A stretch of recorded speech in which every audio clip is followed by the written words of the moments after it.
Sino na naman po kaya ang kausap ng tita ko, ha? Lagi ko na lang po kayong napapansin na nagtetelebabad, ha? Sige na, manliligaw ko, bakit? Di nga po, sigurado kayo? Anong akala mo sa akin, sinungaling? Imposible na bang may manligaw sa akin? Hindi pa naman ako ganong matanda Saka hindi ko naman pinagbabawal na ligawan ako. Kaya ayoko nagsasabi sa'yo Ganyan-ganyan ang reaksyon na naiisip ko.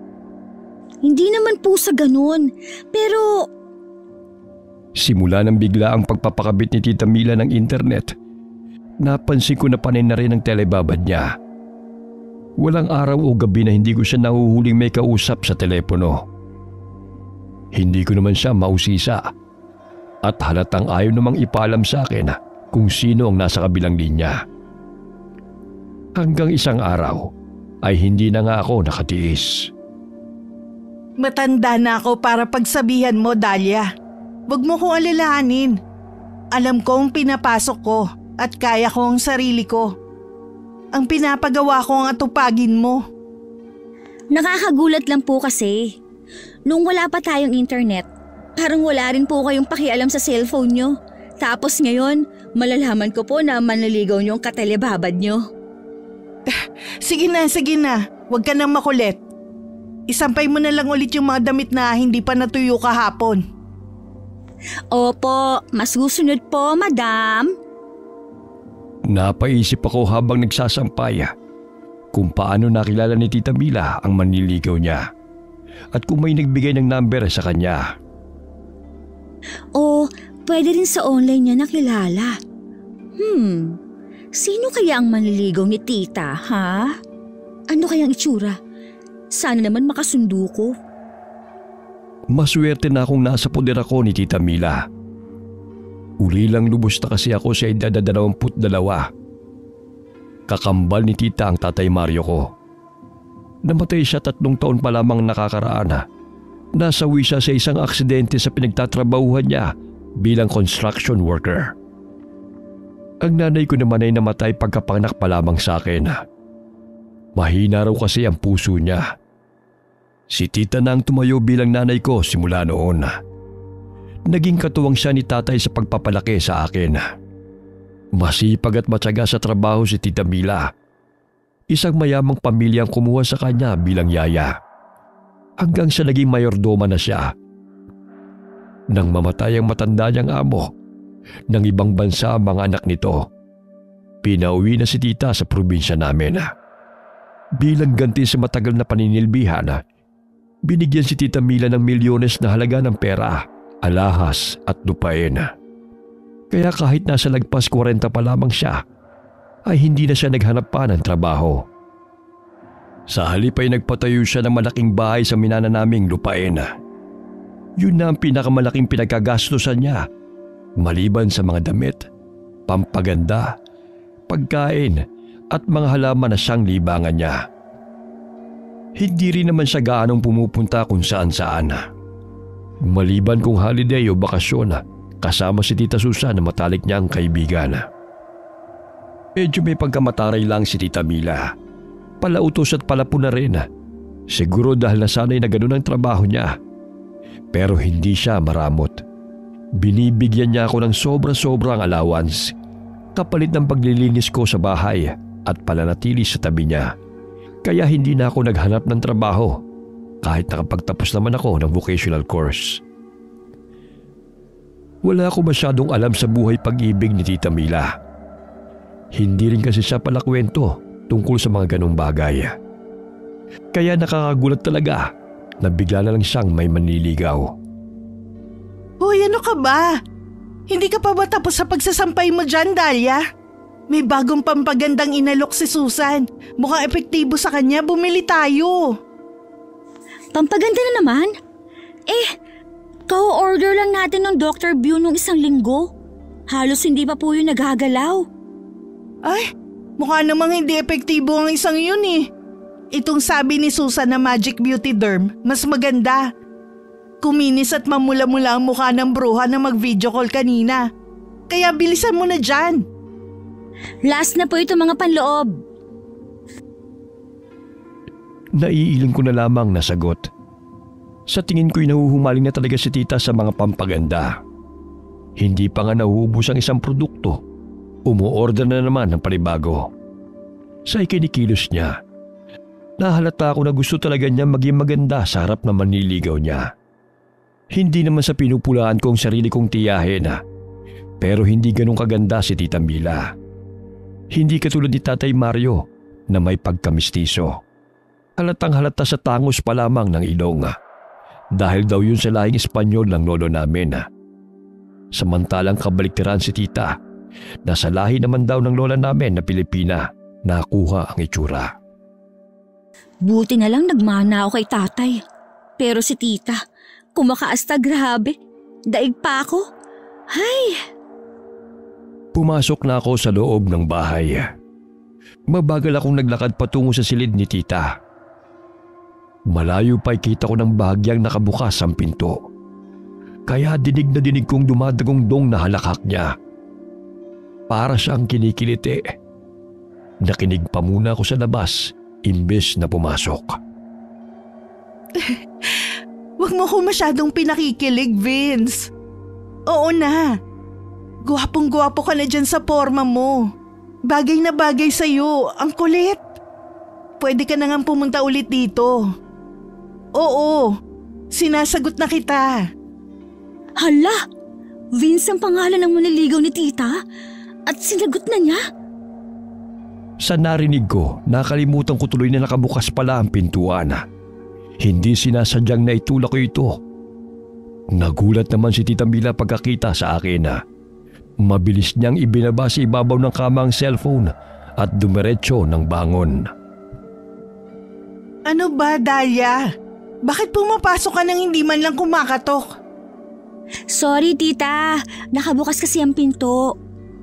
Nakabukas ka dyan. Ang sabihin mo, nakikinig ka sa usapan. Oh, ano ngayon na narinig mo, ha? Si tita, wala po. Wala akong narinig. Walang narinig. Kunwari ka pa. Halika, tingnan mo to. Tingnan mo na tong pinadala ni Susan na picture ng Magic Beauty Derm. Ang akala ko'y masasabon ako ni tita. Mabuti na lamang ay hindi. Bibili ako ng 4 na set nitong Magic Beauty. Ikaw, total marami pa naman yung Dr. View. Yun na yung sayo. Ay, sana naman maging katulad na rin ang mukha ni Susan ang mukha ko. Tsak na. Parang wala sa sarili si Tita Mila na humahaplos pa sa mukha. May patinga-tingala pa siya sa kisame na parang nangangarap. Gusto ko ng fresh cucumber juice. Parang tuyo na ang balat ko eh. Maglalagay din nga ako nun sa mukha. Napatangan na naman ako sa mga sinabi ni Tita Mila. Hindi na ako magtataka kung isang araw ay bibisita ng lalaki sa bahay. Hindi rin kasi mahilig lumabas ng bahay si tita. Magkasundo kami sa ganung bagay. Pero hindi katulad ni tita na may holiday at bakasyon sa kung saan. Ako, sa bahay lang ang pinakamalayong napuntahan. Wala kasing maiiwan sa bahay. Masaya na rin ako na maimbitahan sa birthday ng ilan kong kaibigan noong high school at ng best friend kong si Regina.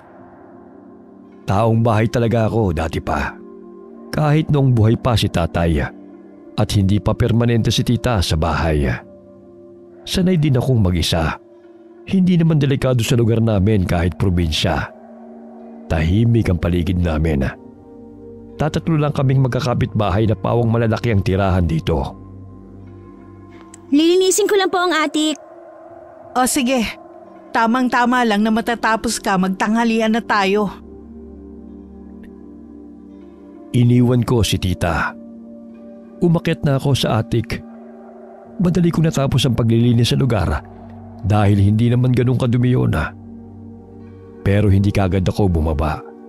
Nagbuklat-buklat muna ako ng mga libro doon. Nawili na ako sa pagbabasa. Kaya hindi ko na malaya na umakyat na pala si Tita Mila sa atik. Binato niya ako ng mga pipino. Napabalikwas ako at napatayo bigla sa gulat. Tita, bakit po? Anong bakit po ka dyan? Wala ka bang balak magtanghalian, ha? Sorry na po. Parang tinatawag ako ng mga libro na basahin sila. Anong tinatawag ang sinasabi mo? Nagsasalita ba yung mga libro, ha? Hala, punta sa palengke at ibili mo ko ng pipino. Nabubulok na ang mga gulay sa ref, hindi mo pa alam. Hindi mo na yata tinitingnan ng laman eh. Ayaw nyo naman po kasi ng mga niluluto ko. Pag pinakialaman ko naman ang laman ng ref, tapos bigla maghahanap kayo, lagot na naman ako. Basta, lumakad ka na. 3 kilong pipino na ang bilhin mo. Gagawin ko na ring atsara ang iba. Paborito ni Vince yun. Opo, bibili na po. Damputin mo yung mga pipino at itapon mo. Sa likod ng isip ko, ang taray talaga ni tita. Parang siya pa itong nagkakandara pa sa nobyo niya. Hindi pa rin ako makapaniwala. Masyado ko nabibilisan sa mga pangyayari. Isa-isa ko ngang dinampot ang medyo nagkukulay dilaw ng mga pipino. Hindi ko lamang masabi-sabi kay Tita Mila na sa dami ng mga pinamimili niya, kadalas ay hindi na napapansin na nasisira na lamang. Nasulyapan ko na lamang siya na binubuklat na ang librong binabasa ko. Nakakatuwa yan, Tita Mila. Pambata pero pwede rin sa matanda. Aliw na aliw nga ako eh. Walang tugon si tita. Maganda, tita, no? Anong maganda sa kwentong aswang na to, ha? Basahin niyo po. Pang-aliw lang. Para po bawas na rin sa pagtetelebabad. Hindi ko na naituloy ang sasabihin ko dahil sa pulo ko sa ulo ng librong binato ni tita. Hindi pa nakontento at nilapitan pa ako. Saka nang gigil na pinagyuyuyugyog ang balikat ko. Pati buho ko'y hinila-hila pa niya. Aray, tita! Masakit po! Sa susunod, huwag mo akong pinagloloko, ha? At tatamaan ka na talaga sa akin. Hindi na po mauulit. Bitiwan niyo na po ako. Ibibili ko na kayo ng isang sako ng pipino.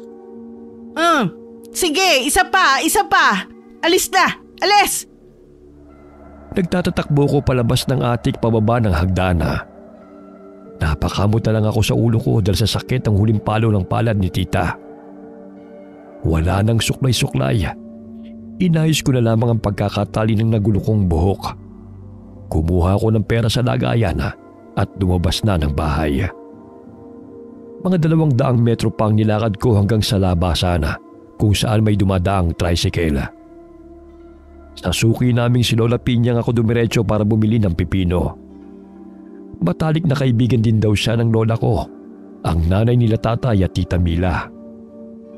Gustong gusto namin si Lola Pinyang kasi kahit nasa 70 na ang kanyang edad at uugod-ugod na, hindi pa rin matigil sa kakatrabaho. Kaysa naman daw malugbok na lamang siya sa higaan. Buong araw siyang nakaupo sa umba-umba habang katapat ang kaha na lagayan ng pera. May sarili siyang pwesto ng tindahan ng mga gulay, prutas at iba pang sariwang pampalasa. Katunayan ay isa sa mga bagsakan ng mga produktong sariwa sa palengke. May kausap si Lola pagdating ko. Isang lalaking nakatalikod mula sa kinatatayuan ko, kaya hindi ko kita ang mukha. Matangkad ang nakasombrerong lalaki at medyo mabango. Kaya hindi ko napigilang singhutin ang amoy niya. Para lang siyang bagong paligo. Itim na t-shirt ang suot. Paglingon niya ay napasinghap ako. Laglag ang pangako nang marinig ang may kalakihang boses ng lalaki. At nang dumako ang mga mata ko sa mukha niya, natulala na yata ako. Nakasuot siya ng itim din na salamena. Pinasadahan ng namimilog kong mga mata ang kabuuan niya. Buong paghanga ko siyang pinagmasdana. Para siyang si Adonis sa paningin ko. Nagliliwanag rin sa kaputian ang balat niya dahil sa purong itim na suot. Baka maglaway ka na niyan, miss. Hoy, Dahlia! Isara mo na yung bibig mo at pumarito ka na. Ano bang bibilhin mo? Noon pa lamang ako natauhan na. Pipit na pahiyang lumapit ako kay Lola Piñanga habang sinusundan ng tingin ng lalaking papalayo. Guwapo ano? Si Enteng yan. Ang bagong supplier ko ng gulay galing bundok. Pero hindi lang siya basta-basta supplier, kundi anak din ng may-ari. Masipag yan. Hanga nga rin ako eh. May inaalok pang ibang negosyo ang pamilya nila. Pera padala, ticketing, pati pagkakabit ng internet daw. Pati yung bagong-bagong sementeryo sa kabilang barangay na Memorial Park ang tawag, sa kanila rin pala. Maayos naman siyang kausap. Pero ayoko lang na hindi man lang siya nagtatanggal ng salamin kapag kinakausap ako. Ganun po talaga ang ibang mga lalaki, Lola Piñang.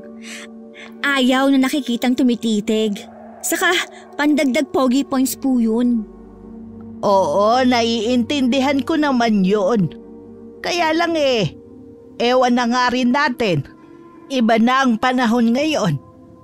O ano bang bibilhin mo? 3 kilong pipino po ang sakin, tsaka chicharon. Tamang-tama. Bagong dating din ng chicharon.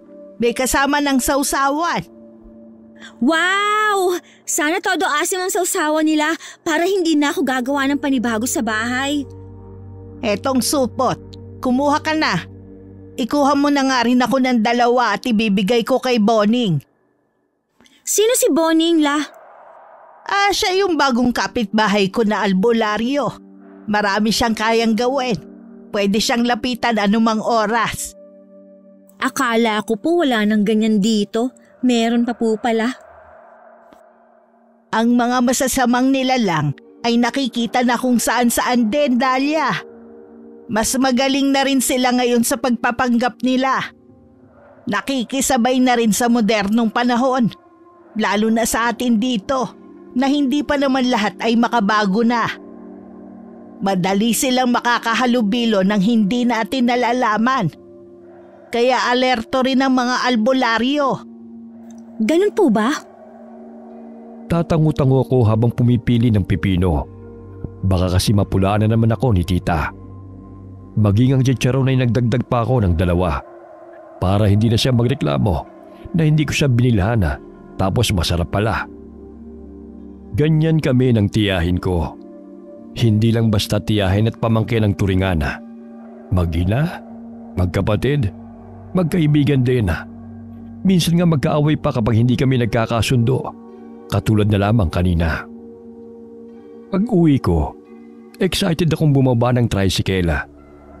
May laman pang chicharon ng bibig ko dahil hindi ko na napigilan papakin habang nasa biyahe. Dadampot pa sana ako ng 1 piraso habang naglalakad papasok sa amin nang mapansin ko ang parang delivery truck sa harapan ng bahay na ipinagtaka ko.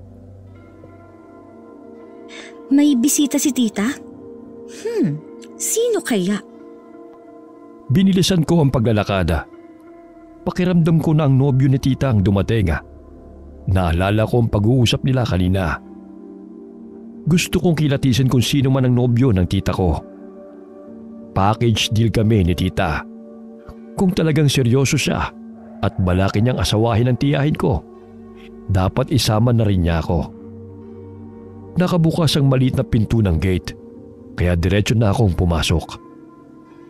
Akala ko nasa garden lang si tita at ang bisita niya. Pero walang tao sa garden. Wala rin sa balkonahe. Nakabukas naman ang malaking pintuan ng bahay, kaya nagtuloy-tuloy ako sa loob. Pero wala ring tao. Nasaan kaya siya? Tita Mila? Tita? Umabot na ako sa kusina. Lalabas pa sana ako at sisilip sa likod bahay. Pero bumukas na ang pinto roon. Iniluwa ang matangkad na lalaki. Nanlaki ang aking mga mata at napangangako. Hindi ko inaasahan na makikita ko si Enteng sa bahay namin. Oh, nandito na pala ang pamangkin mo, Mil. Hi, ikaw pala. Dahlia, di ba? Ikaw? O Dahlia, kilala mo si Vince? Ang pinabibili ko, nasa na? Andito, Tita Mila. Sinamahan ko na rin ng chicharon. Alam kong paborito mo kasi to. Gumawa ka na ng cucumber juice at maghanda ng tanghalian. Mamaya ko na ipapakilala si Vince. Doon muna tayo sa salahan. Halos lumuwa ang mga mata ko sa gulat. Nakita kong mga kinikilos ni tita. Kapit na kapit siya sa braso ni Vince na para bang aagawin ng iba. Nagtaka talaga ako. Hindi naman kasi Vince ang pangalan ng lalaki, kundi Enteng, sabi ni Lola Pinyang kanina. Tapos ang bata-bata pa niya. Hindi ko lubos maisip kung paano niya natipuhan ang katulad ng tiyahin ko. Naiiling na nagsalita ako habang hinaharap ang mga pinamili.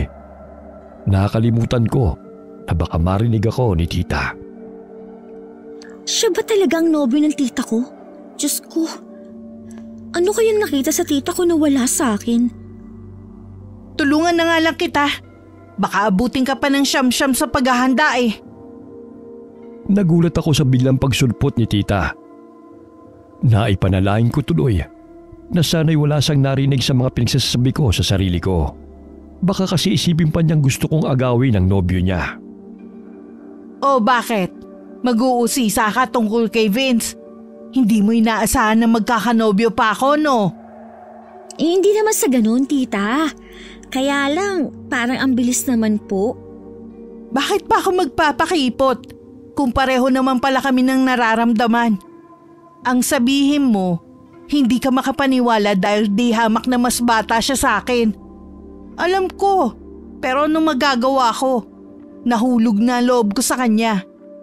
Pero teka nga lang, paano mo nakilala si Vince? Tsaka kailan? Kanina lang po sa palengke. Supplier siya ng gulay ni Lola Pinyang. Pero hindi po Vince ang pangalan niya kundi Enteng. Vicente kasi ang totoong pangalan niya. Enteng ang palayaw niya sa kanila. Pero Vince ang gusto niyang itawag sa kanya. Ayaw kasi niyang ikahiya ko siya na parang taga-bundok daw ang pangalan. Ay, ang sweet diba? Nag-aalala siya para sa akin. At mabait pa. Nung nagkabit siya ng internet natin, nilibre niya ako ng installation fee. Ibig sabihin, nung nagpakabit kayo ng internet, noon niyo pa lang po siya nakilala? Oo. Unang tinginan pa lang namin eh. Nahulog na talaga ang loob ko sa kanya. Na love at first sight ako. At sinagot niyo na siya pagkatapos? Tumigil ka na nga dyan. Wala akong pakialam kung ang bilis ng pangyayari. Lalong wala rin akong pakialam kung malayo ang agwat ng edad namin, no? Basta mahal niya ako at mahal ko rin siya. O sige, bilisan mo na ang paghahanda. Baka gutom na ang honey ko. Iniwan ako ni tita sa kusina. Bit-bit niya ang kanin at ulam. Tinapos ko naman ang paggawa ng cucumber juice. Plato, kubyertos at pitsel ang dala ko papunta sa hapagkainan. Sa hapag, nakaupo si Tita Mila sa tabi ni Vince. Lumipat pa talaga ng pwesto ang tiyahin ko para makatabi lamang ang nobyo niya. Asikasong-asikaso ni tita ang lalaki. Kung makakilos sila, parang silang dalawa lamang ang naroon. Ang sarap nitong chop suey mo, Mil. Paborito ko to eh. Talaga? Baka naman binobola mo lang ako. Nako, hindi. Sa busy ko, wala na akong oras makipagbulahan pa. Iyaan mo. Sa susunod, dadala na kita ng mga gulay. Hindi niyo na kailangan mamili pa. Sinabi mo yan, ha? Damihan mo pa ang pagkain, honey ko. Malayo pa ang biyahe mo. Itong adobo, espesyal yan, may pinya. Salamat, pero ako na. Nakakaya naman kay Dahlia. Lalo na sa'yo, mahal. Pero, bago ko pala makalimutan, baka pwedeng dito muna ako tumuloy. Marami kasi akong aasikasuhin para sa nalalapit na pagbubukas ng Memorial Park namin sa kabilang barangay. Sa Biyernes na kasi. Pumunta kayo ni Dahlia, ha?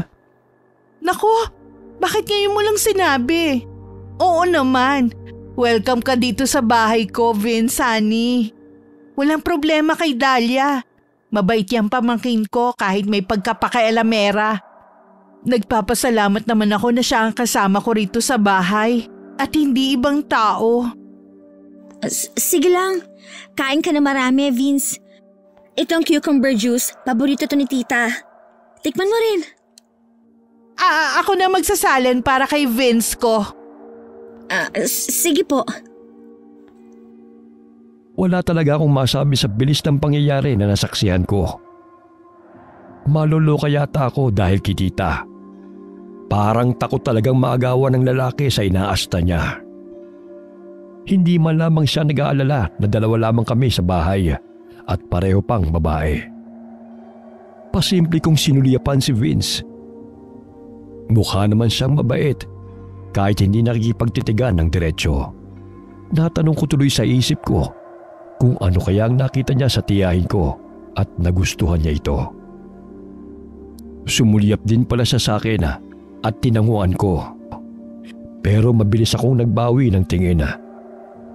Napansin kasi kami kaagad ni Tita Mila. Kinuha niya kaagad ang atensyon ng nobyo niya.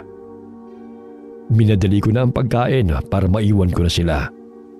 Pakiramdam ko kasi magkakasala pa ako kapag nasa harapan pa nila ako.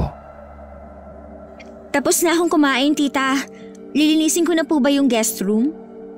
Ay oo, buti naalala mo. Sige, tutal tapos ka na rin kumain. Ako na ang bahalang magligpit ng mga pinagkainan.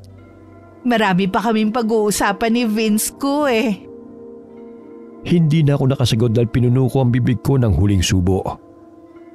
Walang imik na iniwan ko na silang dalawa.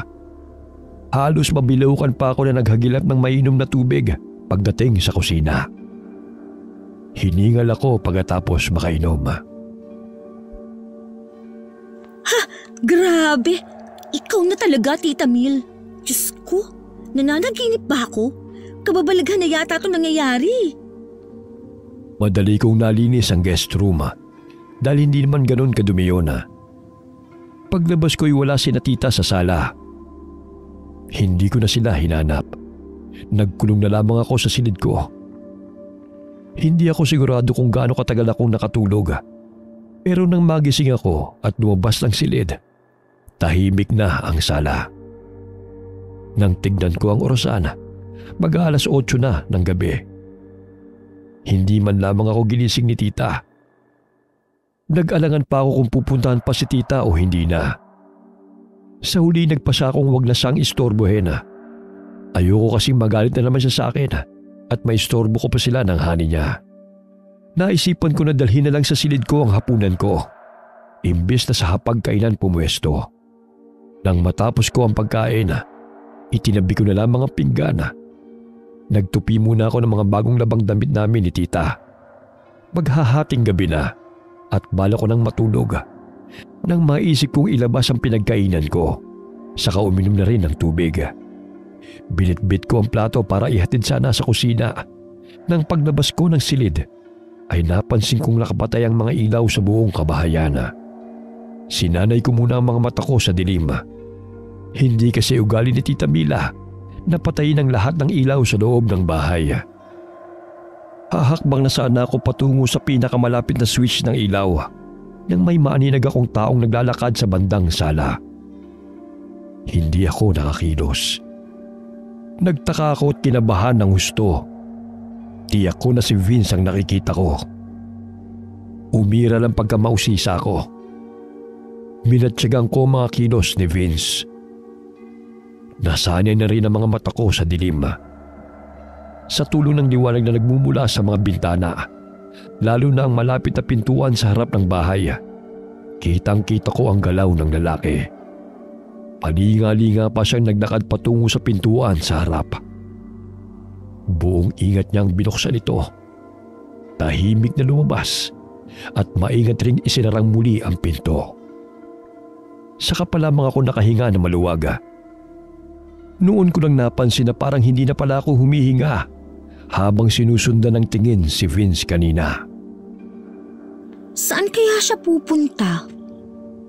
Nag-alangan ako kung susundan ko si Vince o hindi. Ipinato ko na lamang ang plato sa lababo. Uminom ng tubig, saka bumalik sa silid para matulog. Sa malas ko, hindi kaagad ako nakatulog dahil iniisip ko si Vince at ang kanyang pag-alis. Humanda siya. Kapag nahuli ko pa ulit siyang umaalis kahit gabing-gabi na, isusumbong ko na talaga siya kay tita. Nang mga sumunod na araw, mas naging alerto na ako. Maaga kong tinapos ang mga gawain sa buong maghapon na at sa tuwing napapansin kong magkasama sina Tita Mila at Vince, umiiwas ako at lumalayo kuno. Pero ang totoo niyan ay pasimple ako nagmamasid at nakikiramdam sa kanila.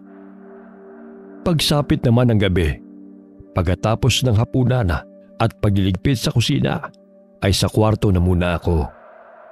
Kunwari hindi interesado manood ng telebisyon. Wala namang puna si tita sa akin dahil puro na lang Vince ang lumalabas sa bibig niya. Napaborito ni Vince ang ganito, gusto ni Vince ang ganyan. Pero ng gabi bago ang opening daw ng Memorial Park, naisipan kong sa attic tumambay. Gawain ko na rin ito noong bagong tayo pa lamang ang bahay at naiiwan akong mag-isa. Binilhan pa talaga ako ni tatay ng telescope para kitang-kita ko sa labas. Nang sa ganun daw, kung may masamang nangyayari sa labas, makikita ko na mula sa attic. Hindi ko nga akalain na mapapakinabangan ko ang itinurong yon ni tatay. Libangan ko lang naman ito dati.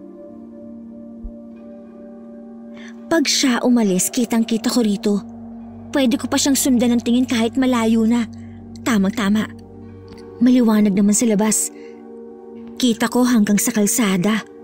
Lagot ka sa akin pag may ginawa kang hindi maganda, enteng Vince.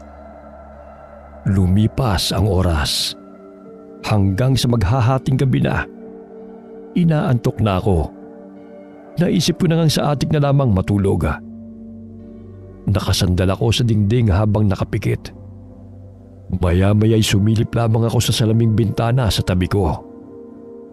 Pero napabalikwas ako ng bangon dahil tila may pumapagaspas sa labas. Inaninag ko ang bahagi ng garden. Nanlaki ang mga mata ko nang inakala kong malaking ibon ang lumilipad sa sulok ng pader. Kinuha ko pa ang telescope para makita ng malapitan ang malaking ibon.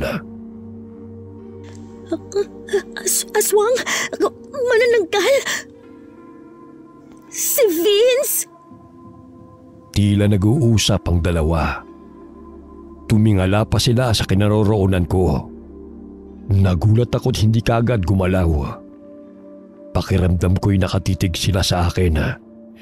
Pero ang mas ikinagulat ko ay ang paglabas ng mga pakpak sa likod ng lalaki at bigla na lamang siyang lumipad. Naiwan ang kalahati ng katawan sa lupa. Pakiramdam ko'y binuhusan ako ng malamig na tubig. Sobrang bilis ng tibok ng puso ko. Nanindig din ang lahat ng balahibo ko sa katawan dahil sa takot. Wala sa sariling nagsalita ako. Diyos ko! Manananggal si Vince! Anong gagawin ko? Si tita! Kailangan malaman ni tita ang nakita ko! Wala akong inaksayang panahon na. Lumabas ako sa attic at nagmamadaling bumaba. Pinailawan ko na ang sala at tinungo ang hallway papunta sa silid ni Tita Mila. Pero laking gulat ko nang bago ko pa marating ang pinto ng silid ay bumukas na ito at lumabas si Tita Mila. Oh, Dahlia, bakit gising ka pa? May kailangan ka ba? Tita, may sasabihin po sana ako. Sa ganitong oras? Gaano ba yan ka-importante? Hindi na ba makakapaghintay ng umaga? Ano kasi, tita… Oh, Mil, mahal. Dahlia, bakit gising pa kayo? Kulang na lang ay mapalundag ako sa gulat nang marinig ko ang boses ni Vince mula sa likod. Kabadong nilingon ko siya at sinipat. Nakapantulog siya. sa halip na damit na itim ng suot. Kinusot ko pa ang aking mga mata na parang bagong gising. Sobra akong nagtaka. Nilapitan naman siya ni Tita Mila. Vince, honey, gising ka pa rin pala. Nauhaw kasi ko kaya bumangon ako para uminom ng tubig. Sakto naman si Dahlia gising din. Pwede ba, Dahlia? Sa umaga na lang tayong mag-usap? Pero tita, Bukas na nga kasi sabi ng tita mo, Dahlia. Ikaw naman. Maga pa bukas ang lakad natin kaya dapat matulog ka na rin. Ikaw ba't gising ka pa? Manghihingi sana ako ng gamot sa sakit ng tiyan eh. Hindi yata ako natunaw sa kinain kong pangat kanina eh. Tarahan, ituturo ko sa'yo kung saan ang lagayan ng mga gamot. O Dahlia, bumalik ka na sa pagtulog ha. Tatalikod na sana si Tita Mila, pero hinabol ko siya at hinablot ang braso. Tita Mila, ang sama ng panaginip ko. Tungkol sa aswang. Parang totoong totoo. Natatakot po ako. Pwede bang tumabi sa'yo sa pagtulog? Tumawa si Tita Mila. Ano ka ba naman, Dahlia? Parang panaginip lang eh. Para ka namang hindi sanay mag-isa. Saka hindi ka na bata, no? Naku, yan ang napapala mo kakabasa ng kababalaghan ng mga libro. Pagbigyan mo ng pamangkin mo, mahal. Minsan lang naman eh. Hindi ko inaasahan na sasabihin ito ni Vince. Medyo nalito tuloy ako. Parang lumalabas na hindi siyang nakita ko kanina. Naisip ko rin baka pinaglalaroan lamang ako ng mga mata ko. Hindi, ayos lang yun, Han. Ano ka ba, Dahlia? Panaginip lang yun at hindi totoo. Huwag mo na lang patayin ang ilaw sa silid mo. Sige na. Pasimple pang bumulong si Tita sa akin. Mahiya ka naman. Ang laki mo ng tao eh. Takot ka pa rin na walang katabi. Talagang hindi ko nakumbinsi si Tita Mila. Kaya napilitan akong bumalik sa silid ko. Pinilit ko ang sarili kong makatulog. Naglock na lamang ako ng pinto. Hinarangan ko pa ito ng mesa at bangko. Ang bintana dinoble ko ang kurtina. Itinulak ko rin ang kabinet para harangan ito. Inabot na ako ng umaga kakapakiramdam sa paligid. Nang makita kong sumikat na ang araw, saka pa lamang ako nakahinga na maluwag at nakatulog kahit paano. Dahlia, ano ba? Gumising ka na nga. Anong oras na oh? Aalis pa tayo, naghihintay na si Vince. Nagising ako sa sunod-sunod na yugyog ng balikat ko. Si Tita Mila pala. Nasa harap ko, bagong paligo na. Ano? Babangon ka ba o hindi? Sabihin mo lang kung ayaw mong sumama at kami na lang ni Vince ang aalis. Dito na lang ako sa bahay, tita. Napuyat po kasi ako kagabi. Yan kasi. Sinasabi ko talaga sa'yo ha. Tigilan mo na ang kakabasa ng horror. Kung ano-ano na napapanaginipan mo. Nakakaya kay Vince kagabi. Sorry po. Alam kong hindi ko basta-basta makukumbinsi si Tita Mila sa nakita ko kagabi. Kaya hindi ko na siya pinilit pang maniwala sa akin. Pero may nabuo sa isip ko na gagawin. Hinihintay ko na lamang na makaalis si Tita Mila. Dahlia, hindi ko alam kung ano oras kami makakauwi mamaya ha. Baka gabi na. Pero sa Memorial Park lang naman daw kami ni Vince maghapon. Baka maisipan mong sumunod. Sige po, ingat po kayo. Hanapin ko na lang po kayo kung makakapunta ako dun mamaya. Pero sandali po pala. O bakit? Ano na naman? Nauna na akong lumabas ng silid at nagmamadaling pumunta sa kusina. Kumuha ko ng isang pirasong bawang. Nagpalinga-linga muna kung nasa paligid si Vince. Nang matiyak kong wala, inabot ko kaagad kay Tita Mila ang hawak ko. Nang makita niya ang bawang na ibinibigay ko, ay pinagtawanan niya ako. Anong kalokohan to, Dahlia? Mag-aamoy bawang pa ako sa ginagawa mo eh. Sige na po, Tita Mila. Baunin niyo na lang po yan. Sige na. Ayoko nga. Hindi talaga niya tinanggap ang piraso ng bawang. Hindi kasi naniniwala sa pamahiin o proteksyon si Tita Mila. Lalong wala siyang hilig sa kababalaghan. Lalong lumakas ang loob kong puntahan si Lola Pinyang. Pakikiusapan ko siyang samahan ako kay Lolo Boning. Malakas ang pakiramdam ko na nasa ilalim ng panghihipnotismo ni Vince si Tita, kung hindi man gilayuma. Sunod-sunuran lamang talaga siya sa nobyo niya.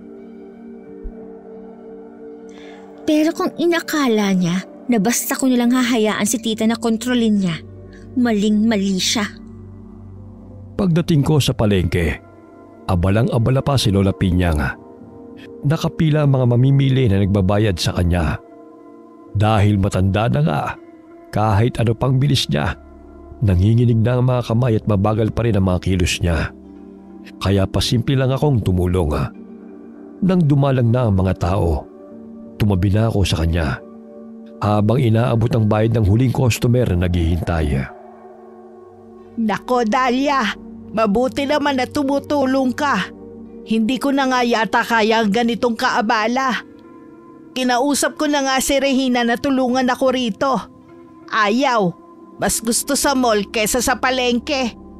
Pera naman ang hinahanap. Minsan nga'y pagsabihan mo rin yung kaibigan mo, ha? Napakatigas ng ulo. Lola Pinyang, kailangan ko po sana ng tulong niyo. Kailangan mo ng tulong ko? Para saan naman, iha? Medyo seryoso po kasi. Tungkol po sana kay Tita Mila. Ha? May problema ba sa tiyahin mo? Bakit? Hindi ka na ba niya kayang suportahan? Wala pong kinalaman sa suporta ang problema, Lola.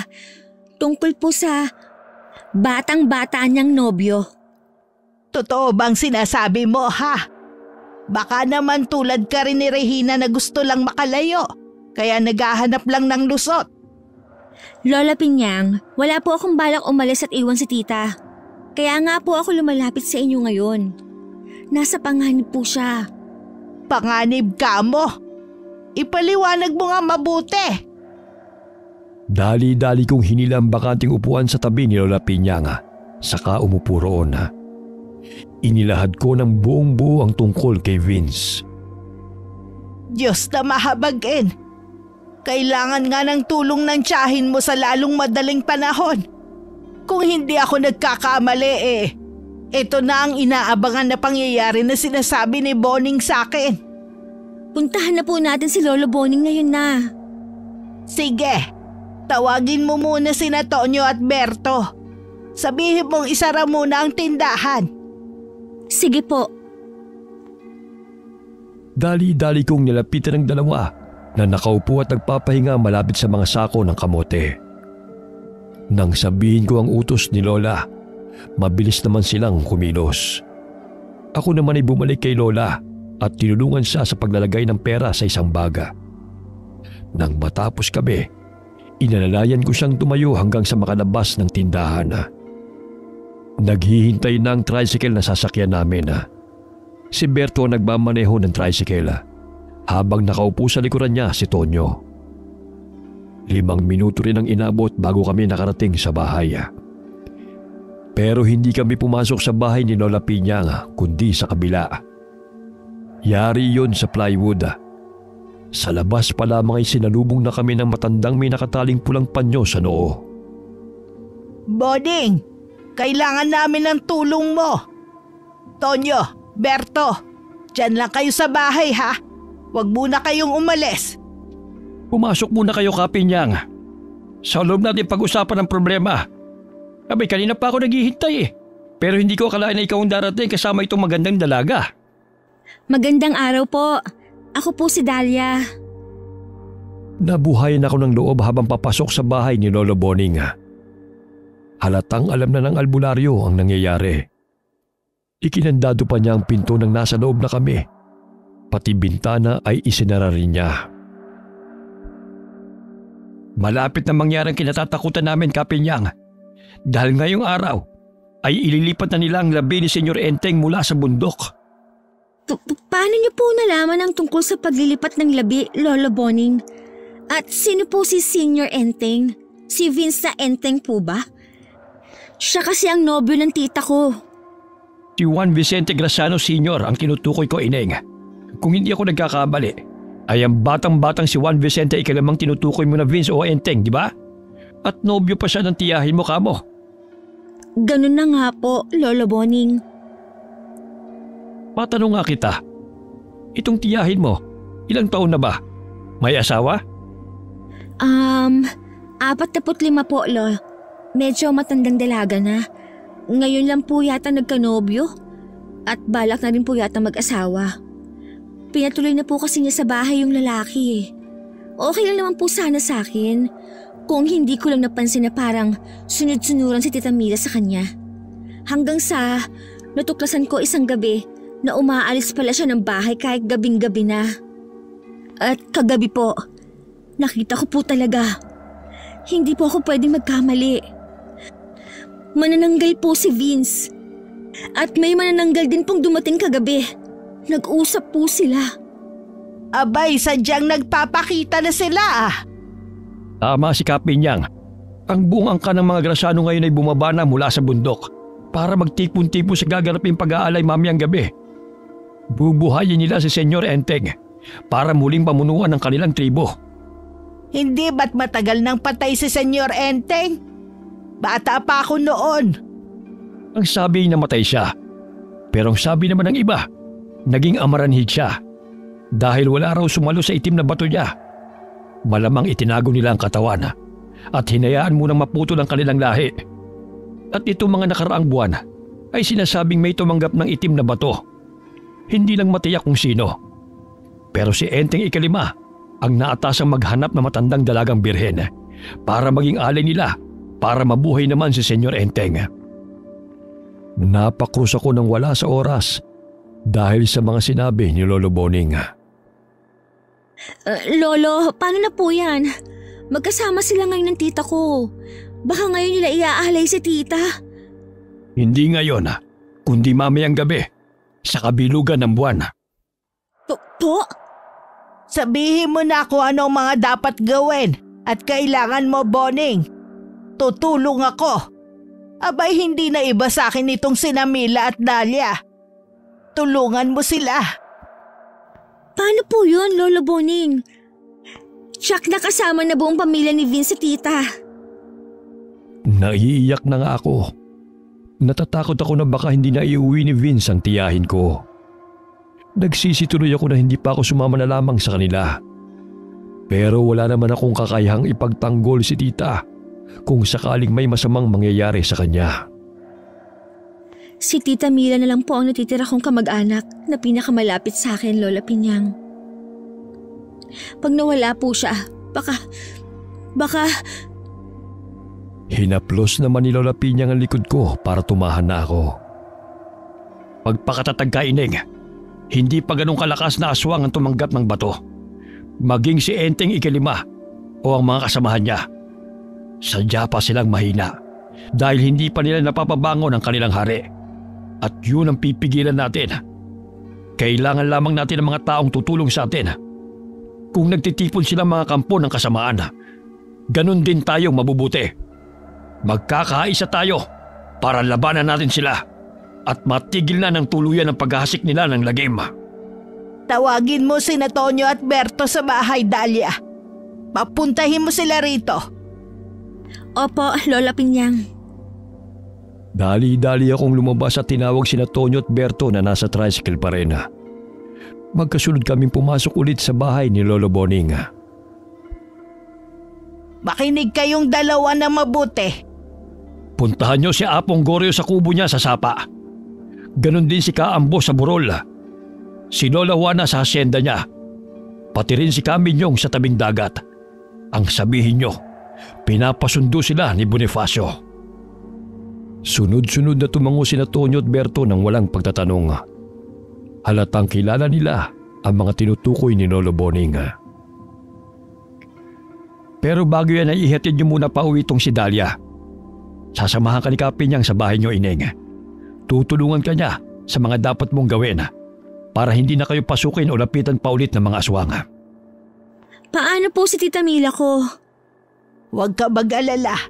Kapag nagtipon-tipon na mamaya ang mga kilalang albularyo at albularya ni Boning, magsasagawa sila ng ritual at maghahanda ng mga sandata para sa pagsugod natin sa Memorial Park ng mga Graciano. Susugod po tayo? Oo, susugurin natin sila bago pa nila maisagawa ang ritual ng pag-aalay. Huwag kang matakot, Ineng. Gagawin namin ang lahat para mailigtas ang tiyahin mo. Samahan mo kami sa pagdarasal na kahit mahirapan man tayo, basta matatalo natin sila at mababawi natin siya. Opo. Ipagdarasal ko po na gabayan kayo ng Diyos na pinakamakapangyarihan sa lahat. Bigyan po sana kayo ng lakas para makapanlaban ng mabuti. Na sana po ay magtagumpay kayo sa pagligtas sa Tita Mila ko. Matalo niyo po sana ng tuluyan ang angkan na puno ng kasamaan. Narito ang kwintas na may palawit na proteksyon laban sa mga aswang. Isuot mo yan, Ineng. Salamat po, Lolo Boning. Lumipad kami sa bahay ni Lola Pinyang pagkatapos. Kumuha siya ng kamangyana, iba't ibang uri ng damo, krus at cactus na halaman na para sa amin ni Tita Mila. Hindi nagtagala. Bumiyahin na kami pauwi ng bahay. Bago umalis si Berto at Tonyo, ay nagbilin si Lola Pinyang na balikan nila kami bago mag-alas 6. Huling punta ko rito nung binindisyonan pa itong bahay. Hindi ko akalain na sa pagbalik ko ay magtataboy ako ng aswang. Nababasa ko lang po dati ang kwentong aswang. Tapos, ngayon po ay nakakita na ako at problema ko pa. Pero matapang ka, Dahlia. Maswerte si Mila na ikaw ang kasakasama niya sa buhay. Tayo na. Ituro mo sa akin kung nasan ang asin at bawang ninyo. Kailangan makapaglagay na tayo sa palibot bago pa dumilim. Bago mag-alas 8, kung kailan kabilugan ng buwan ay susugod na tayo sa sementeryo. Nandito ang mga hinahanap niyo sa kusina, Lola. Marami kaming asin at bawang dito. Si Tita nga po pala. Bibigyan ko rin po sana ng kapirasong bawang kanina pero hindi niya tinanggap. Hayaan mo na. Hindi natin mapipilit ang isang tao sa mga bagay na ayaw niya at hindi niya pinaniniwalaan. Ang magagawa natin ay ang tulungan na lamang siya. Sa pagtulong natin may mabuting aral din siyang matututunan. Bago tayo umalis mamaya, magpapausok tayo ng kamangyan. Pwede rin kayong bumili ng kamangyan o insenso para ipausok sa susunod. Tatandaan ko po, Lola Pinyang. Naging abala na kami ni Lola Pinyang sa mga ginagawa namin maghapon. Tumigil lamang kami saglit para mananghalian at saka nagpatuloy na ulit. Naghintay kaming sumapit ang alas 6. Saka nagpausok ng kamangyan na may mga tuyong dahon ng iba't ibang damo. Siya namang pagdating ni Berto at Tonyo para sunduin kami. Ibinalita rin nila na naghihintay na sina Lolo Boning at iba pang kasama na susugod sa Memorial Park kinagabihan. Nakasunod kaming 3 kay Lola Pinyang habang lumilibot at nagpapausok sa loob ng bahay hanggang sa mga silid pati sa atik. Itinuro ko pa sa kanila ang silid na ginamit ni Vince. Maayos ang loob nito. Wala ni isang bakas na tinulugan. Hula ko'y inayos ni Tita Mila bago sila umalis. Ilang minuto rin kaming umikot sa labas habang nagpapausok nang may narinig kaming kakaibang huni ng ibon. Oras na para umalis tayo. Tsak alam na rin nila ang gagawin nating pagsugod. Hindi po kaya mapahamak si Tita Mila, Lola Pinyang? Hindi, Dahlia. Kailangan nila ang tiyahin mo ng buhay at buong buo. Malinis at wagas. Kaya nga siyang napili nila dahil alam nilang buong buo pa ang kanyang puri. Ililigtas ka namin, Tita Mila. Pangako po. Mag-aalas 7 na nang umalis kami ng bahay. Hindi ako makapaniwala sa nakita ko nang makarating ulit kami sa bahay ni Lolo Boning. Sa labas pa lamang ay ilang tricycle na ang naroon at may mga tanod na nakatambay. Binati pa nila kami ni Lola Pinyang. Buhay na buhay pa rin ang pagkakaisa at bayanihan dito sa atin, ano? Kita mo at napakaraming tutulong sa atin. Oo nga po, La. Tatanawin namin ni Tita Mila na napakalaking utang na loob nito. Pumasok na kami sa loob ng bahay. At lalo pa akong namangha. Mga matatandang albularyo at albularya ang naroroon.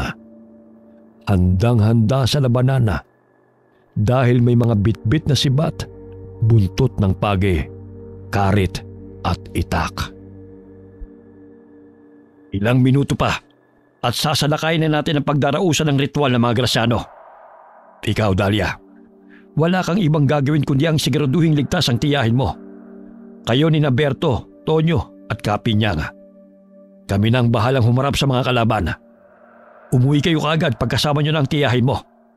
Isang grupo ng tanod ang susunod sa inyo para tiyaking ligtas kayo makakarating sa bahay nyo.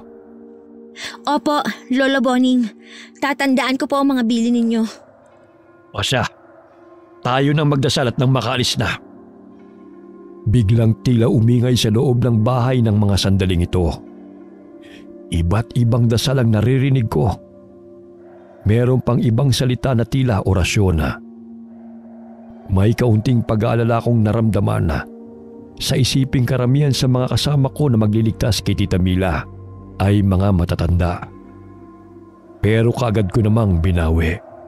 Sa isip ko, kung sila nga sa ganong edad ay napakatapang pa, dapat ako rin. O siya, umalis na tayo. Kasihan nawa tayo ng Diyos. Isa-isang tinulungan namin ni Berto, Tonyo at ng mga tanod ang mga matatandang mabagal ang kilos. Lalo na sina Lola Juana at Apong Goryo. Para na naman ulit akong kinabahan kung kakayanin pa nilang lumaban. May buntot pagi si Lola Juana. Sibat naman ang ginagawang tungkod ng kay Apong Goryo. Ang matanda pero matikas na katulad ni Kaambu ay may hawak na karit. Si Kaminyong ay may itak sa bewang.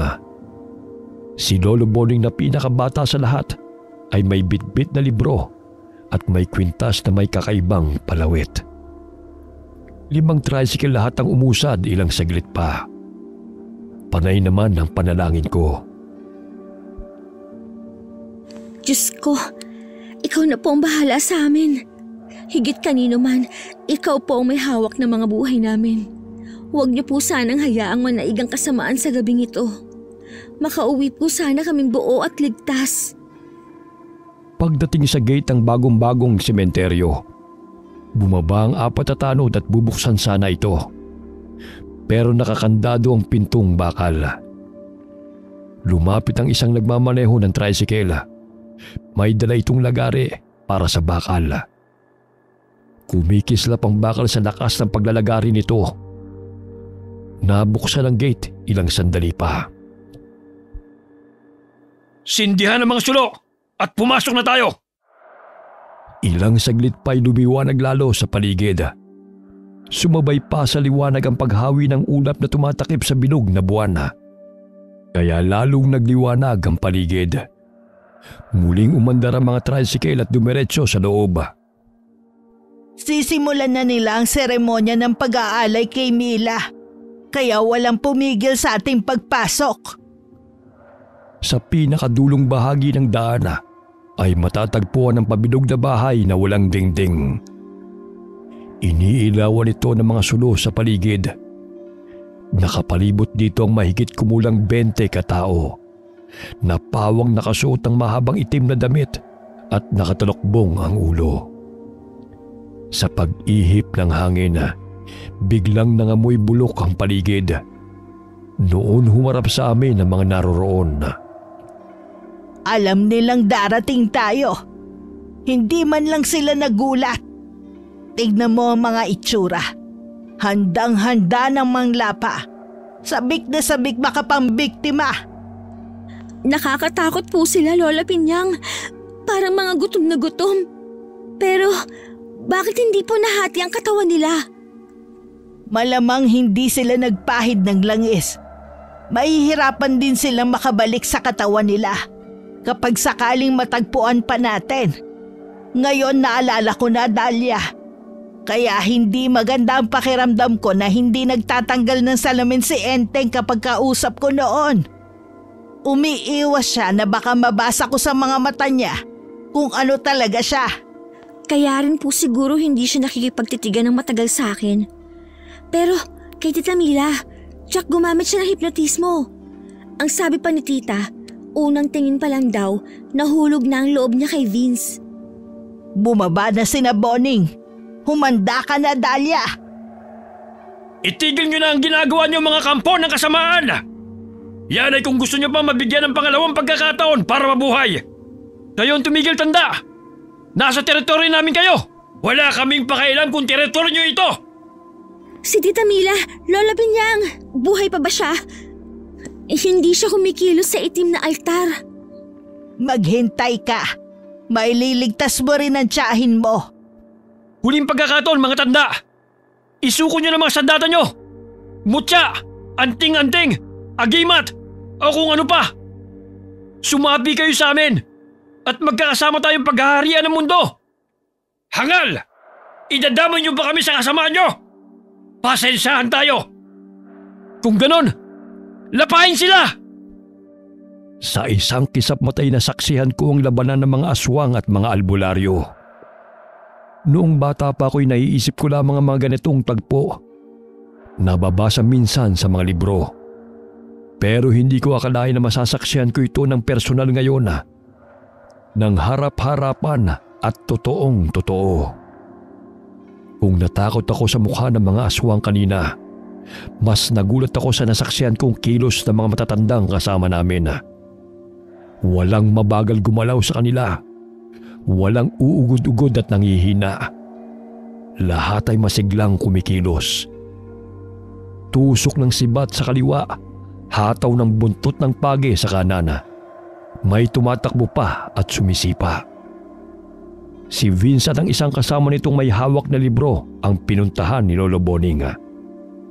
Habang nakataas ang kamay ni Vince at tila binabasa ang nakasulat sa libro, itinaas din ni Lolo Boning ang libro niya. Malakas na nagsalita ng hindi maintindihan. Puntahan niyo na si Mila, Dahlia, Berto. Opo! Mabilis akong bumaba sa tricycle at tinakbo ang kinaroroonan ng altar. Napapasigaw ako sa mga humaharang sa akin ng mga aswang. Pero mabilis si Kaminyong. Pinagtataga niya ang mga aswang sa daanan ko. Sinamahan pa niya kami ni Berto hanggang sa tabi ni Tita Mila. Nilabanan pa niya ang kasama ni Vince na humahawak ng libro, habang si Lolo Boning ay nasulyapan kong nakapikit lamang at patuloy sa pagsasalita. Walang sino man ang nakakalapit sa kanya.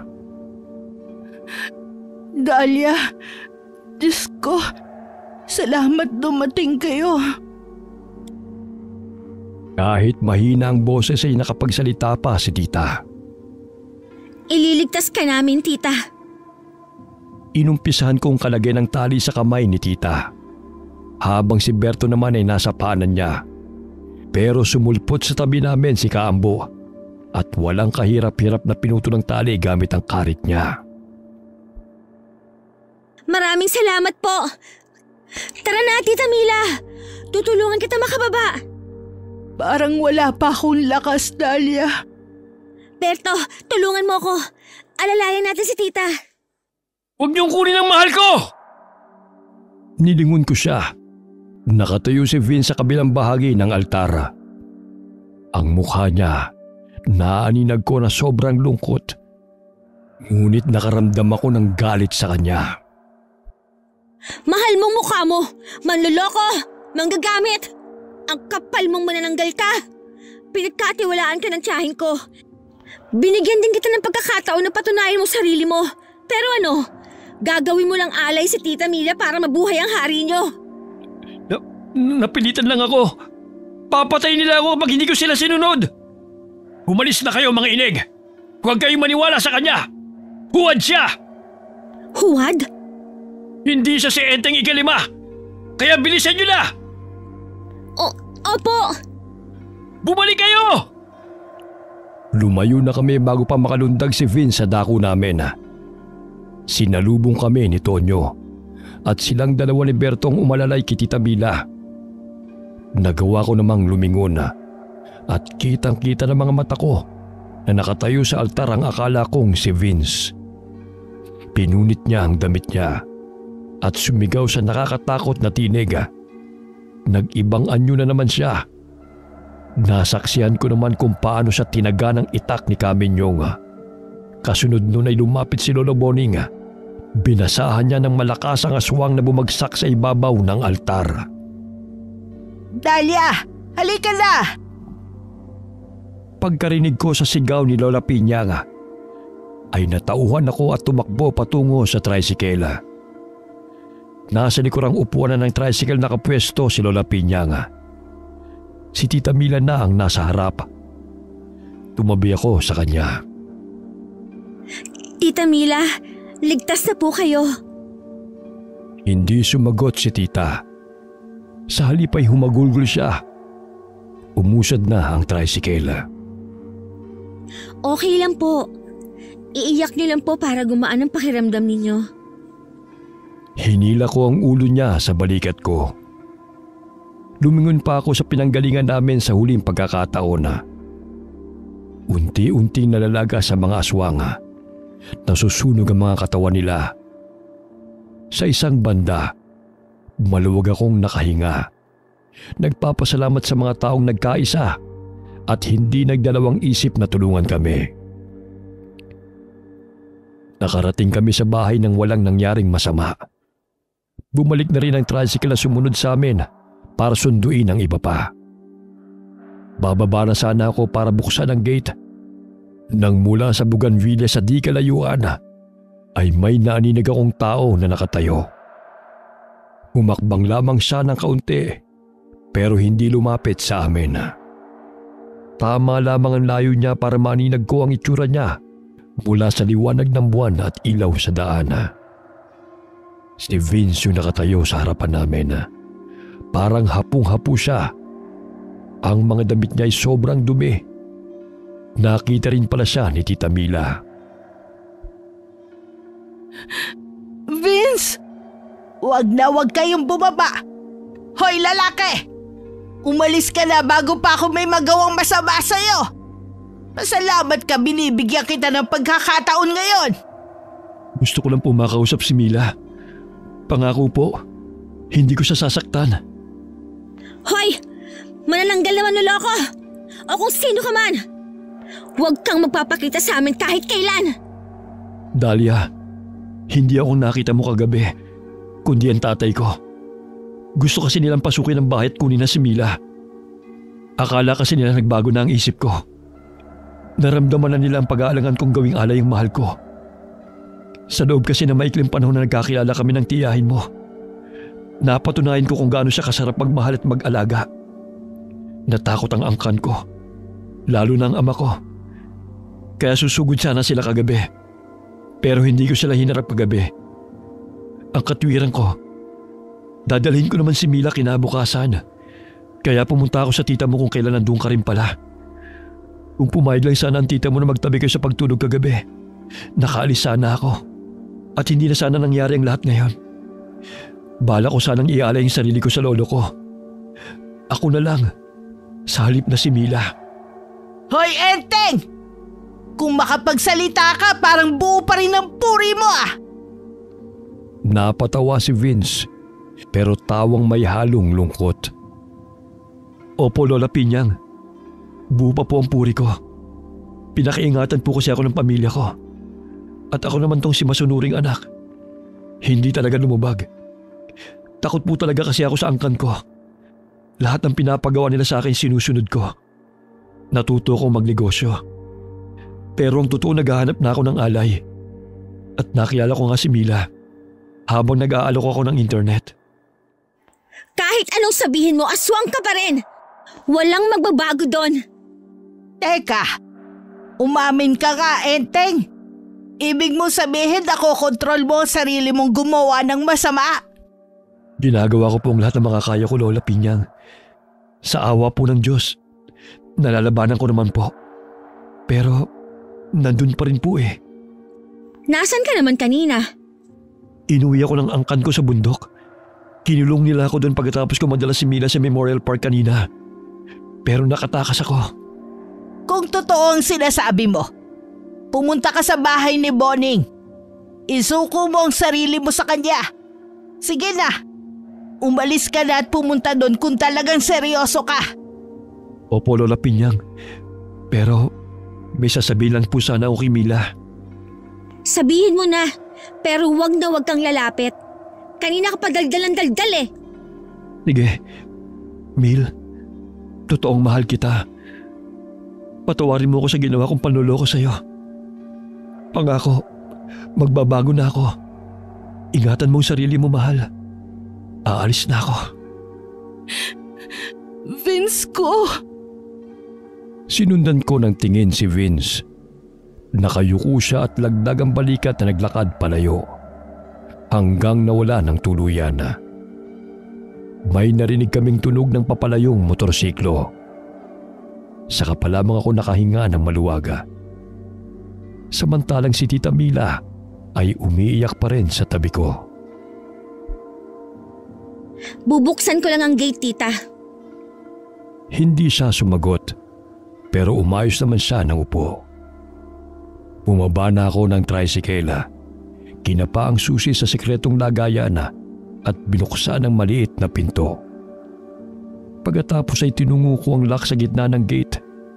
Binuksan ito ng tuluyan para makapasok ang sasakyan. Inalalayan pa rin ni Tonyo at Berto si Tita Mila sa pagpasok sa bahay. Ako naman ay si Lola Pinyang. Nagpahuli kami ng pasok sa loob dahil may gusto rin kasi akong itanong sa kanya na ayaw kong marinig ni Tita Mila. Lola Pinyang, anong mangyayari kay Vince kung totoo ngang pupunta siya kay Lola Boning? May ritual para mawala ang pagiging aswang ng isang tao. Talaga po? Paano po yun? Bibihira ang mga aswang na nakokontrol ang sarili at nalalaman pa ang tama at mali sa ginagawa nila. Pero tao lang din sila katulad natin. At ang grupo ni Boning ay naniniwala na ang mga masasama kapag tunay na gustong magbago ay dapat bigyan din ng pagkakataon. Dahil doon, nakagawa sila ng ritual para mawala ang tila sumpa ng pagiging aswang ng sino man. Kayo hindi po kayo albularya? Hindi, pero marunong ako ng mga simpleng panggagamot na napatunayan ko naman sa sarili ko na epektibo. Katulad ng paggamit ng mga halamang gamot para mapagaling ang mga nararamdaman kong sakit. Lalo pa ngayong matanda na ako. Parang gusto ko rin pong matutunan ng mga ganyang bagay. Si Tita Mila po kaya? Ang hilig po niya sa mga halaman. Nasa kanya kung gusto niyang matuto.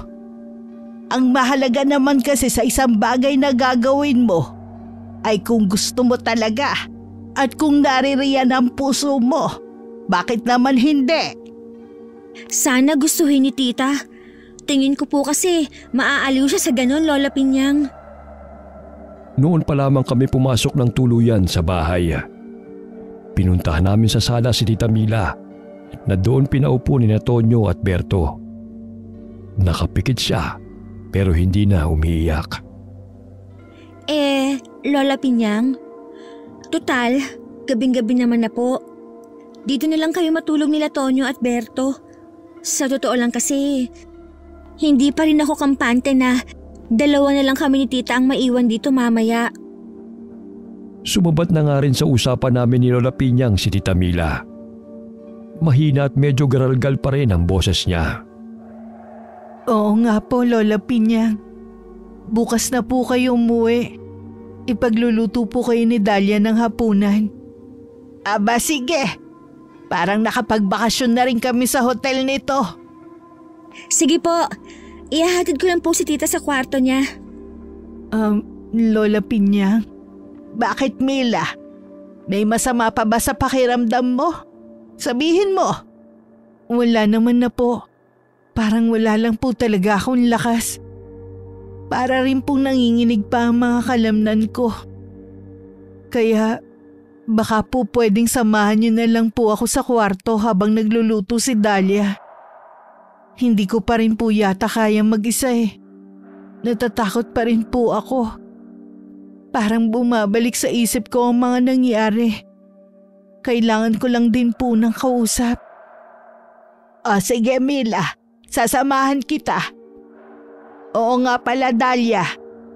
Parang may nakita akong tanim na sambong sa labas. O baka meron kayong damong Maria. Mainam yung ipahid para makalma ang kalamnan ng tita Mila mo. Opo, may tanim si tita ng mga ganyan. Papakuha na lang po kay Tonyo. Inihatid namin si Tita Mila sa silid niya. Iniwan ko sila doon ni Lola Pinyang at inasikaso na ang pagluluto. Habang nasa kusina at mag-isa, hindi ko mapigilang mapatulala. Parang masamang panaginip ang nangyari. Hindi pa rin ako makapaniwala. Mabuti na lamang dumating sina Berto at Tonyo na may bitbit ng dahon ng sambong at damong Maria. Nakipagbiruan at nakipagkulitan pa sila sa akin. Kaya naaliw ako kahit paano. Nalaman ko rin na magkakaedad lang pala kami, pero hindi lang nagkakilala ng mga bata pa. Nang gabi ring yun, ay magkatabi kami ni Tita Mila sa pagtulog. Habang si Lola Pinyang ay piniling sa kutsyon na inilatag sa sahig mahiga. Baka raw kasi mahulog siya sa kama. Sina Berto at Tonyo ay sa sala. Ayaw nila sa guest room dahil gusto pa rin lang magbantay sa paligid. Inaumagahan. Pagkakasunod kaming nagising tatlo ni Tita Mila at Lola Pinyang. Kumusta na ang mga pakiramdam ninyo? Lalo ka na Mila. Mabuti na po Lola Pinyang. Nakatulong ng malaki yung pinahid niyong maligamgam na sambong at damong Maria sa katawan ko kagabi. Kayo po Lola Pinyang, kumusta po ang tulog nyo? Hindi naman po kayo nahirapan para bumangon at umihi. Ang baba po kasi ng kutsyon na hinigaan nyo. Abay masarap ang tulog ko. Para akong nasa hotel. Naalala ko tuloy ang mga gala ko nung kabataan ako. Manood lang ng sine, langit na sa akin. Isang araw manood tayo ng sine la. Ay nako, wag na. Hindi ko nakakayanin ang bumiyahe ng malayo. Dito na lang po sa bahay kung ganun. Pwede ba yun? Hindi ba't malaki ang dapat na pinanonooran ng sine? Meron po si Tita Mila, Lola Pinyang. Tara po, ipapakita namin sa inyo. Inalalayan namin ni Tita Mila si Lola Pinyang na tumayo. Hanggang sa makarating kami sa entertainment room. Gising na rin sina Tonyo at Berto. Kaya sumunod na rin sila sa amin. Masaya kami ni Tita Mila na nakipagkwentuhan sa kanila hanggang sa magpaalam kami para magluto muna ng almusal. Paglabas namin sa entertainment room ay niyakap ako ni Tita Mila. Utang ko sa iyo ang buhay ko, Dahlia. Kung hindi dahil sa ginawa mo, baka pinaglalamayan na ako ngayon. Tapos pinag-isipan pa kita ng masama. Akala ko talaga gusto mong agawin si Vince sa akin noon. Maraming salamat talaga ha. Ginawa ko po yun dahil ayoko pong wala kayo, Tita Mila. Hindi ko po alam kung paano na ako kung wala na po kayo. At hindi ko po kayang agawin ang nobyo nyo, Tita. Maliban sa lahi. Kainis ka talaga. Biro lang po. Ang totoo, type ko rin po si Vince nung unang kita ko pa lang.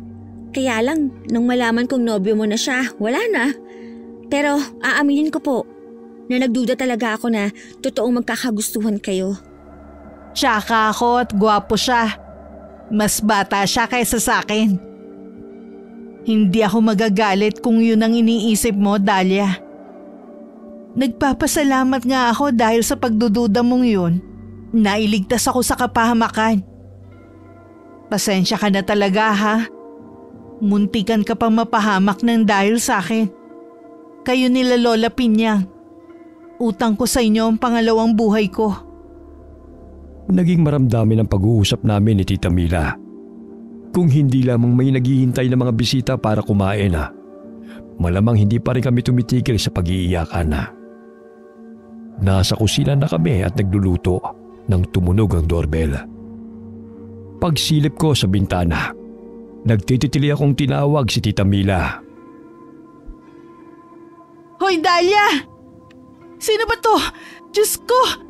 Ang daming matatanda! Sila ba yung mga kagabi? Opo, tita. Sila nga po. Tara po, salubungin natin sila. Sandali! Ako nang sasalubong sa kanila. Tawagin mo na lang sina Berto at Tonyo. Bumili na lang kayo ng lutong pagkain para hindi na maghintay ang mga bisita natin habang nagluluto tayo. Sige po. Kami na po ang bahala sa pagkain. Kayo na po sa mga bisita natin. Walang pagsidla ng tuwa ko. Sa unang pagkakataon napakarami ng mga bisita namin ni Tita. Masayang-masaya akong pumunta ng bayan kasama sina Tonyo at Berto. Habang si Tita Mila ay inasikaso ang mga bisita namin na dinala niya sa entertainment room para manood ng lumang pelikula na kapanahunan pa ni Lola Pinyang. Pansit malabon, tinapay, mga prutas, inumin at ilang personal na gamit ang binili ko para sa mga bisita. Hindi pa kami magkasya sa pang-12 mesa sa bahay sa dami namin. May mga dumating pang mga tanod na tumulong din sa amin nung gabing yun. Tawanan kwentuhan binalikan namin ang mga nangyari at parang hindi pa rin ako makapaniwala na nailigtas namin si Tita Mila at natalo pa ang angkan ng mga aswang. Usap-usapan maging sa kabilang bayan ang nangyari kagabi. Mabuting ang kumalat at nang magtanda na ang iba. Lolo Boning, itatanong ko po sana yung tungkol sa natirang Graciano, si Enteng Ikalima. May balita po ba kayo sa kanya? Pumunta po ba siya sa inyo kagabi? Hindi ko napigilang itanong ang tungkol kay Vince. Para kasing wala man lang nagbabanggit. Ayaw mali sa isip ko ang tungkol sa kanya hanggang wala akong nalalamang balita. Para na rin sa ikakatahimik namin pareho ni Tita Mila. Huwag na natin siyang pag-usapan sa ngayon, Dahlia. Ang totoo niyan ay may gusto pa talaga kami sabihin sa inyo na isa pang dahilan kung bakit kami pumarito. Ano po yun, Lolo Boning? Sabihin niyo na po, Lolo Boning, para mapanatag na po kami. Nagpunta si Enteng si Vince pala sa bahay kagabi. Nagmamakaawang tulungan namin na mawala ang pagiging aswang niya. Gustong-gusto ng gwapong binata magbagong buhay at mamuhay ng normal. Kaya isinagawa namin ang ritual ng pagpapanaba sa alaga niya sa tiyan. Naging matagumpay po ba kayo? Hindi na po ba aswang ang nobyo ko? Mahal mo na talaga siya, no, Mila? Yumuko si Tita Mila at hindi nakasagot. Nalilito naman ako sa nararamdaman ko. Nahati ang kalooban ko. Parang bumabalik na naman kasi ang takot ko na baka hindi pa talaga tapos ang panghihipnotismo kay Tita Mila. Ang malala pa, naisip ko paano pag naging aswang din ang tiyahin ko. Humahanga ako kay Vince. Kinaya niya ang ritual. Katunayan ay nagpapahinga siya sa bahay. Pwede ko ba siyang makita? Tita naman, pwedeng wag muna ngayon. Tama si Dahlia, Mila. Sapat nang alam mong kinaya niya ang ritual. Bigyan mo muna ng panahon na humilom ang lahat. At kung tunay nga ang nararamdaman niyo sa isa't isa ng lalaking yun, tsak na gagawa mismo ng paraan ng tadhana para magkita kayong muli. Sinang-ayunan ng iba pang naroon ang sinabi ni Lola Pinyang. Pumayag din naman si Tita Mila. Hapon na magpasyang magsipag-uwian si Lolo Boning. May iiwan na naman kami ni Tita Mila. Pero laking pasasalamat namin na nagkusa sina Berto at Tonyo at ang dalawa pang tanod na sa bahay ulit magpapalipas ng gabi at sa mga susunod pang araw. Hanggang sa tuluyan na kaming mapanatag. Muli ay nagpasalamat kami ni Tita Mila kina Lolo Boning sa lahat ng tulong, sakripisyo at mga payo nila. Makalipas ang ilang buwan, sa awa ng Diyos ay panatag na ulit ang loob namin sa bahay. Si Tita Mila ay abala na sa pagtatanim ng mga halamang gamot sa garden. Masayang-masaya ko na nakahiligan niya yon. Sa kanya na kasi kumukuha ng binebentang tuyong halamang gamot si Lola Pinyang. Si Berto'y sa amin na nga pala nakatira. Bumili ng sasakyan si Tita Mila at siya ang nagmamaneho. Hardinero at all-around helper na rin namin siya. Wala na kaming nabalitaan tungkol kay Vince. Ang huling binanggit ni Lola Pinyang tungkol sa kanya ay umalis raw ito kasama si Lolo Boning. Naging kanang kamay na si Vince ng albularyo. Ako naman para hindi mainip sa bahay kapag walang ginagawa, tumutulong ako sa tindahan ni Lola Pinyang. Mula sa pagkilo ng mga gulay hanggang sa pagripak ng mga laurel at paminta. Pakiramdam ko nga balang araw ay magiging negosyante rin ako. Sobrang daming natutunan ko sa pagtitinda dahil kay Lola Pinyang. Nabanggit ko nga yun kay Tita Mila isang araw. Aba, maganda yan. Baka isang araw ikaw na ang papalit kay Lola Pinyang sa palengke.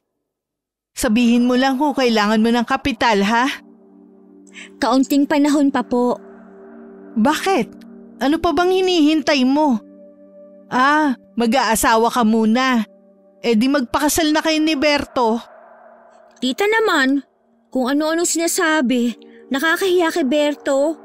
Magkaibigan lang kami, no? Sus, nahiya ka pa. Kitang-kita ko naman kung gaano kayo kakomportable sa isa't isa. At kung sakali hindi ako tutol dahil kilala ko na si Berto. Boto ko sa kanya para sa'yo. Si Tita, sinabi na ngang hindi kami. Ay naku, ayaw talagang umamin, no? Manang-mana ka talaga sa akin, Dahlia. Tita, bago po sana ako, kayo muna. Hindi nagsalita si Tita Mila. Nakatingin lamang siya sa akin na parang nag-iisip pa.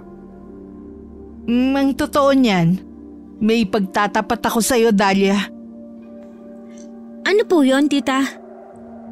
Ikaw yata tong may dapat na namang aaminin eh. Panay na naman ang talibabad nyo. Ano, may nobyo na naman kayo ulit? Oo. May nobyo na kasi ulit ako. Talaga po? Sino? Ilang taon na? Taga-saan? Paano niyo po nakilala? Kailan siya papunta rito? Ay, hindi ko alam kung matutuwa ka o hindi, Dahlia. Pero nagkabalikan kami ni Vince. Po? Si Vince pa rin? May balita pala kayo sa kanya pero itinago niyo na naman. Parang gusto ko nang magtampo niyan. Nasa Singapore na si Vince, Dahlia. Noong umalis siya kasama ni Lolo Boning, napadpad sila sa syudad. Nahilig siya sa computer at nag-aaral siya. Tapos may nagrekomenda sa kanya na magtrabaho bilang IT staff. Ang totoo niyan siya ang pupuntahan namin doon ni Susan. Nagbukas-sara lang ang bibig ko. Napangangapa ako dahil sa gulat. Sinamantala naman ito ni Tita at nagpatuloy siya. May basbas ni Lola Pinyang, Lolo Boning at iba pang mga albularyo ang relasyon namin, Dahlia. Lalo na si Lolo Boning. Nakausap ko siya sa video call bago pa umalis si Vince. Paano po kayo nagkausap ulit ni Vince? Hindi naman kasi nawala ang account ko online.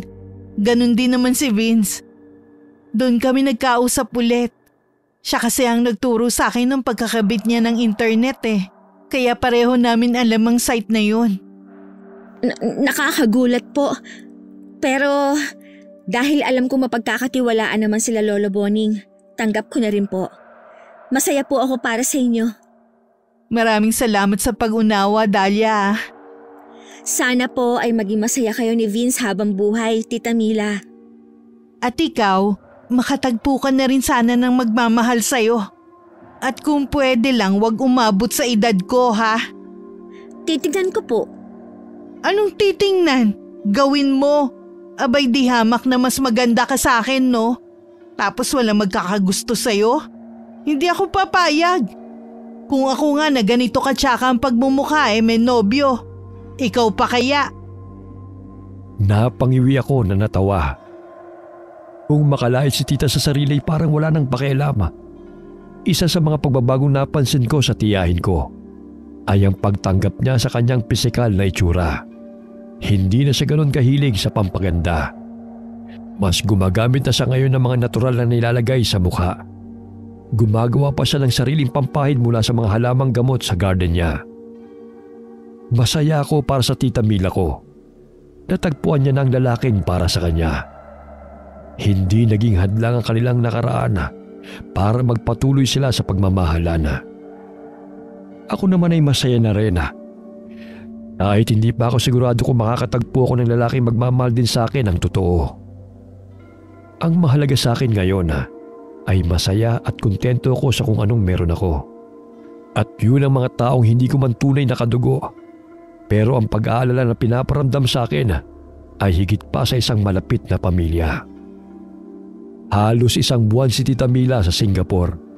At habang wala siya, iniimbitahan ko sina Lola Pinyang, Kaambo at Kaminyong sa bahay. Sila na lamang ang malalakas na kayang pumaro at pumarito. Basta may sundo lamang. Minsan ay dinadalaw din namin si Lola Wana at Apong Goryo. Nasa malayong syudad naman daw si Lolo Boning. Na magkita kami ng kaibigan kong si Regina isang araw. Tinawanan pa niya ako sa naging kapalaran ko raw. Imbis na mamuhi raw ako sa modernong paraan, parang umurong daw ako. Malayong malayo sa kanya. Imbis na pabata ang nakakasama, patanda ng patanda ang sa akin. Hindi naman problema sa akin ang ganoon. Ang mahalaga, marami akong mabuting aral na natutunan sa buhay dahil sa mga matatandang kasama ko. Kasama ng mga paniniwala sa pamahiin at proteksyon laban sa masasamang elemento. Mga bagay na daladala ko sa pagharap ko sa modernong mundo na ginagalawan ko sa kasalukuyan. Walang masamang maniwala at maging maingat dahil sa mundo na ating ginagalawan, lahat ay pwedeng mangyari at mas madalas sa hindi pa natin inaasahang pagkakataon. Wakas.